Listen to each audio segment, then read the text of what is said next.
Hello mes BG préférés, j'espère que vous allez bien. Moi, ça va très bien. C'est un dimanche pluvieux, mais cocooning, donc c'est pas plus mal. Donc voilà. Aujourd'hui, je vais vous faire une vidéo en ce qui concerne un sujet très important, mes BG. Moi, je pense que c'est même le plus important si vous voulez évoluer, grandir, changer vers la meilleure version de vous-même. C'est ce qui concerne l'auto-sabotage et qui va avec les blessures voilà, de l'enfant intérieur. Il faut que je vous fasse une vidéo bien spéciale sur ce qu'est la blessure de l'enfant intérieur.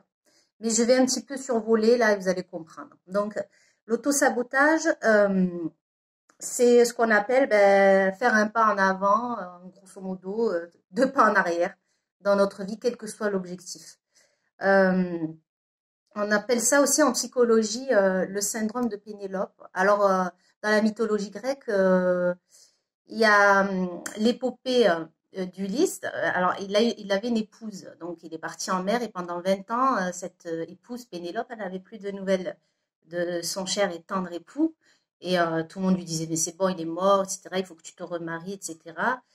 Et bon, elle dit, au bout d'un certain temps, elle cède et elle dit, bon, ok, je vous résume, hein, ok, je me marierai avec un des prétendants, mais laissez-moi finir le linceul mortuaire pour enterrer son père, en fait, à l'époque. Et quand je l'aurai fini, je choisirai mon prétendant, mon futur époux. Et ce qu'elle faisait à Pénélope, c'est qu'elle tissait ce linceul la nuit, le jour, pardon, et la nuit, elle le défaisait. Le jour, elle tissait, la nuit, elle défaisait. C'est pour ça qu'on appelle ça en psychologie le syndrome de Pénélope. Donc c'est très parlant. Euh, il y a plein d'exemples qui me sont arrivés à moi-même. Hein. J'étais une grande pratiquante de l'auto-sabotage, mais sans le savoir. Le problème, c'est que les gens, nous ne le savions. Moi, je ne le savais pas. Les gens ne le savent pas. C'est tellement inconscient. Par exemple, il y a des gens qui sont à la recherche d'un emploi, par exemple, et qui font pourtant tout pour trouver. Ils cherchent vraiment, etc. Mais ils trouvent jamais rien. Ou ils cherchent des prétextes. Oh, ça c'est pas terrible, ça c'est pas terrible. C'est des petits, à chaque fois des prétextes.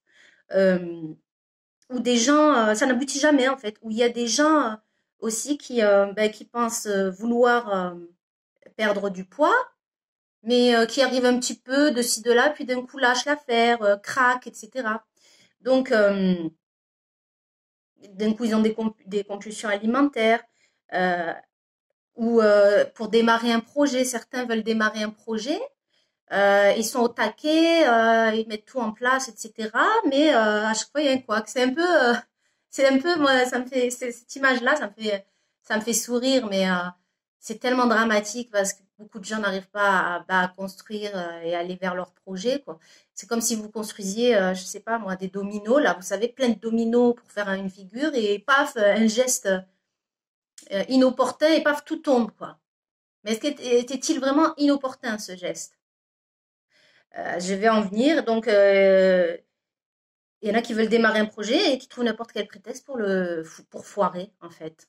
Vous le voyez pas des fois dans votre famille où il y a des gens comme ça, des amis, ils veulent faire ceci, cela. Soit ils ne s'y mettent jamais, soit ils s'y mettent, mais ils font tout capoter. Vous dites ils le font vraiment exprès, mais ils le font pas exprès. C'est c'est toujours cette histoire, mes BG, je vous en parle, mais c'est pour ça que je vous dis, il faut vraiment que vous compreniez que l'inconscient dirige tout. En fait, l'inconscient qui est derrière, il perçoit une menace avec notre conscient. Moi, par exemple, je vous donne un exemple. Là, mon conscient, voilà, en tant que personne, par exemple, je me dis, mon conscient, c'est de perdre du poids. Je veux perdre du poids, mais mon inconscient, il perçoit un danger. Il se dit, en fait, il freine, il m'empêche d'aller vers cet objectif, il me freine. Et il faut que je me pose, et pourquoi j'y arrive un moment, par exemple, et j'y arrive plus. Mais en fait, il faut que je me pose la question, c'est pourquoi je ne veux pas en vérité de cette chose-là. Par exemple, un exemple, une personne qui cherche un emploi, il faut qu'elle se dise pourquoi je ne veux pas trouver d'emploi en vrai, au fond. Mais il faut être sincère avec soi-même, hein, honnête avec soi-même. et se regarder en face. Hein. Dans le travail d'évolution que je vous propose, MBG, il va falloir faire preuve d'une grande sincérité envers soi-même et se regarder en face. Ce qui n'est pas facile, mais faisable. Il faut se regarder à l'intérieur en face. Euh, et bien là, tu te dis, merde, en fait, si j'ai pas envie de réussir, c'est parce qu'en fait, j'ai peur. J'ai peur de, si je trouve, en fait, on se dit, si je trouve un boulot, ben, j'ai peur de pas être à la hauteur, d'être rejetée si je vais faire un entretien, de ne pas savoir faire. Euh, Pareil, c'est pareil pour l'amour aussi. Hein, j'ai souvent, moi, c'était mon cas. Vraiment, je l'ai réalisé, auto-sabotage en amour, régulièrement. Euh, Déjà, je me dirigeais vers soit des relations toxiques, euh, des, euh, des personnes franchement pas très cool. Donc, mais ça m'a fait travailler sur moi. Mais ce que je veux dire, c'est que je sabotais, même les mecs, par exemple, les hommes qui étaient bons pour moi, j'auto-sabotais aussi, inconsciemment, bien sûr. Mais je sentais un truc. Donc, on sent qu'on sabote notre histoire en cherchant des histoires, en se prenant la tête pour un rien. Pourquoi? Parce que, eh bien, on se dit, mais en fait, parce que j'ai peur d'être abandonnée au fond de moi. Pourquoi j'ai peur de vivre une vraie histoire? Parce que j'ai peur d'être abandonnée, parce que j'ai peur d'être trahie, parce que j'ai peur ancienne, des choses difficiles, par exemple, que j'ai vécues. J'ai peur de la promiscuité, par exemple, avec un partenaire. J'ai peur de perdre ma liberté. Donc, il faut être franc et avec soi-même. La perte de poids, par exemple, il faut se poser la question, pourquoi j'ai peur de perdre du poids? Ben, peut-être, en fait, en vérité, j'ai peur de devenir plus mince, donc plus désirable, qu'on me regarde plus alors que je suis quelqu'un de plutôt réservé. Le désir des hommes me fait peur parce que par le passé, on m'a désiré trop, c'était trop insistant pour moi, je ne savais pas gérer, etc. Par exemple. Euh, tout ça, c'est derrière, il faut se poser la question et être sincère avec soi-même. Pourquoi j'ai pas envie de ça en vrai? Euh, Voir la motivation cachée euh, de l'inconscient en fait par rapport à souvent c'est par rapport au passé, à quelque chose de vécu. L'inconscient, il est pas méchant, hein, il est là pour en fait pour nous protéger. Il est juste là pour nous protéger, mais sauf que il perçoit un danger à ce moment-là. Pourquoi j'ai peur de maigrir? Parce que à l'époque tu avais beaucoup maigri. Il a retenu, c'est une mémoire, il a une mémoire de fou. Ben, quand j'avais maigri, par exemple, la peur de mourir parce qu'on maigrit trop. Si on perd trop de poids, on mange plus, ben, cette peur de mort. Donc on a cet instinct de survie aussi, qui lutte comme ça avec notre conscient, qui résiste. Par exemple, où il a des mémoires en fait. Euh, L'inconscient, je vous le dis, je vous l'ai déjà dit dans une vidéo, il me semble, l'inconscient est le pilote de tout notre comportement. Il prend le dessus sur le conscient. Consciemment, vous avez envie de vivre une histoire d'amour. Consciemment, vous avez envie de trouver un travail. Consciemment, vous avez envie de créer un projet. Consciemment, vous avez envie de perdre du poids, mais l'inconscient, il est derrière et il sabote tout ça parce que il tire la sonnette d'alarme. Donc, se joue en vous. C'est pour ça que vous sabotez. En fait, se joue en vous un conflit, mais vous ne le savez pas et l'inconscient prend le dessus. Il est plus fort. C'est celui qui est tiré vers, je pense, l'inconscient, vers notre survie en fait. Donc, il prime sur le conscient. C'est pour ça qu'il faut aller sur cet inconscient et en quelque sorte, le rassurer, le, le dompter, en quelque sorte, et lui expliquer que non, cette fois-ci, c'est différent de la dernière fois. Euh,